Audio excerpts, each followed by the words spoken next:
पंजाब के फिरोजपुर जिले का सप्पावाली गांव राज्य के दूसरे गांवों की तरह यहाँ के लोगों का भी मुख्य धंधा खेती बाड़ी ही था, लेकिन पिछले कुछ सालों से खेती से हो रही आमदनी लगातार घट रही थी, जिसकी वजह से ग्रामीणों में परंपरागत खेती के प्रति रुचि कम होती जा रही थी। आज इस गांव के लोगों ने बागवानी और पौधशालाओं के जरिए जीने की नई राह ढूंढ ली है। गुलाब दी नर्सरी दा काम करते हैं, इस दे विचों सानू इनकम हो जाती है।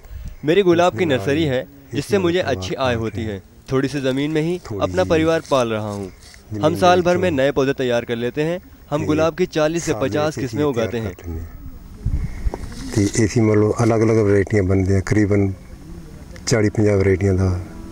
कुछ साल पहले तक यही गांव वाले गेहूं और कपास की खेती किया करते थे, लेकिन छोटे जोत की वजह से उन्हें इन फसलों से नाम मात्र की ही आमदनी होती थी।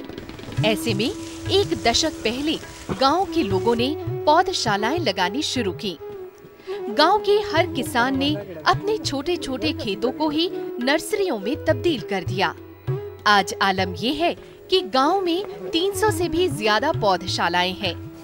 ये इन किसानों की कड़ी मेहनत का ही नतीजा है कि बागबानी के क्षेत्र में इस गांव ने देश में एक अलग पहचान बनाई है। ਇਹ ਰੀਜਨ ਹੈ, ਇਹ ਪਿੰਡ ਸਭ ਤੋਂ ਆਲ ਇੰਡੀਆ ਦੇ ਵਿੱਚ ਉਹ ਪਿੰਡ ਹੈ ਜਿਹਦੇ ਵਿੱਚ ये गांव पूरे देश में बाग व नर्सरियों के लिए प्रसिद्ध है। ये पूरे देश में नंबर 1 है। यहाँ की पौधशालाओं में अंग्रेजी गुलाब की 1 नंबर की खेती होती है। नींबू जाति के किन्नू, माल्टा, जाफा, बेरी व अन्य फूल के पौधे तैयार किए जाते हैं। इनमें यहाँ के नींबू जाति के पौधे न केवल पंजाब में बल्कि पूरे देश में मशहूर हैं।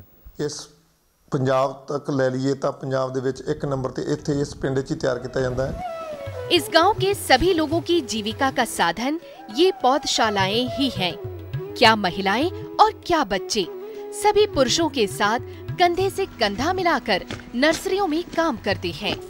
इस तरह पूरे परिवार के परिश्रम करने से आमदनी भी ज्यादा होती है। कम जमीन पर ज्यादा पैदावार होने से फल फूल की ये खेती ग्रामीणों की पहली पसंद बनी हुई है।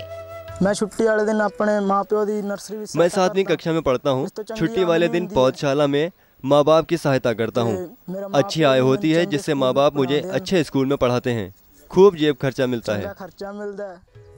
इस गांव की पौधशालाओं में तैयार किन्नू और गुलाब देश भर में मशहूर है। अपनी उच्च गुणवत्ता के चलते इन पौधों की सप्लाई देश के कई राज्यों में हो रही है। ਜਿਹੜੇ ਇੱਥੋਂ ਦੇ ਪੌਦੇ ਖਾਸ ਤੌਰ ਤੇ यहाँ से पंजाब सहित हरियाणा, जम्मू कश्मीर, हिमाचल प्रदेश, यूपी, राजस्थान आदि राज्यों में पौधे सप्लाई होते हैं। तक अगाजीन तक सिरसा, हिसार, इन सारे शहरों ਦੇ ਵਿੱਚ आज पौधों की ये खेती पूरे गांव की रोजी रोटी का जरिया बनी हुई है। गांव के पढ़े लिखे नौजवान अब नौकरियों के पीछे भागने के बजाय इस व्यवसाय में लगकर अच्छी आमदनी कर रहे हैं। इतना ही नहीं, रोजगार की आस में दूसरे राज्यों से आए हजारों मजदूरों के लिए गांव की ये नर्सरियां किसी वरदान से कम नहीं है। पढ़े लिखे विद्यार्थी होने के कारण किसी भी सरकारी जॉब ते ना लग। मैं पढ़ा लिखा था लेकिन सरकारी नौकरी नहीं मिल रही थी, जिस कारण पहले मैंने खेती का पुश्तैनी धंधा अपनाया, जिसमें गेहूं व कपास की खेती शुरू की, लेकिन उसमें आमदनी कुछ नहीं होती थी। ऐसे में गांव के कुछ लोगों को देख मैंने भी पौधशाला शुरू कर दी। इसमें मोटी कमाई है। मेरे पास 3 एकड़ में नर्सरी है जिसमें अच्छी आमदनी हो रही है। बड़ा वधिया कमाई कर ली।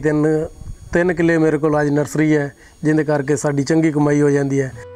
लेकिन जानकारी के अभाव में आज भी ये किसान ढेरों सरकारी सुविधाओं का लाभ उठाने से वंचित रह जाते हैं।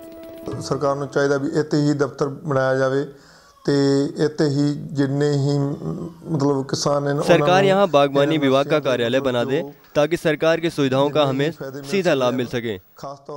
कई बार स्कीमें खत्म होने के बाद पता चलता है। ऐसे में अमीर किसान सुविधाएं ले जाते हैं और गरीब व अनपढ़ किसान वंचित रह जाते हैं। या कोई भी मतलब सानू सब्सिडी देना चाहती है तो सानू सीधा पता लगे। इन पौधशालाओं ने पूरे मालवा क्षेत्र में एक नई क्रांति ला दी है। आज संपावली गांव के किसान न सिर्फ बागवानी की खेती को प्रोत्साहित कर रहे हैं, बल्कि देश के दूसरे किसानों के लिए भी रोजगार की नई राह दिखा रहे हैं।